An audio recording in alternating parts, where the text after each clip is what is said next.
Maswerteng hapon po mga ka-STL. Narito na po ang resulta ng STL Pangasinan para sa araw na to, second draw, December 4, 2025, araw ng Huwebes. Naway ang mga natayan nyo po mga numero kanina ay manalo nawa ngayong hapong ito, 5 PM. Kaya't kunin nyo na po ang inyong mga ticket. Narito na po ang resulta.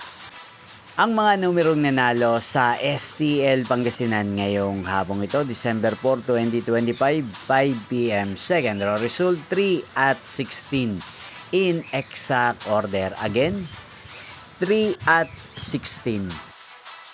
At ngayong hapong ito sa STL Pangasinan, atin pong i-shoutout ang lagi pong nanonood sa channel na to, si Kuya Alfred ng Pangasinan. Shoutout po sa inyo Kuya Alfred, sana po ay nasa maayos kayong kalagayan. At sa lahat po ng mga taga Pangasinan dyan na lagi pong nakasubaybay sa channel na to, shoutout po sa inyo pong napanood ang resulta ng STL Pangasinan. Magkita-kita pong muli tayo mamayang 8:45 PM para sa third draw result ng STL Pangasinan.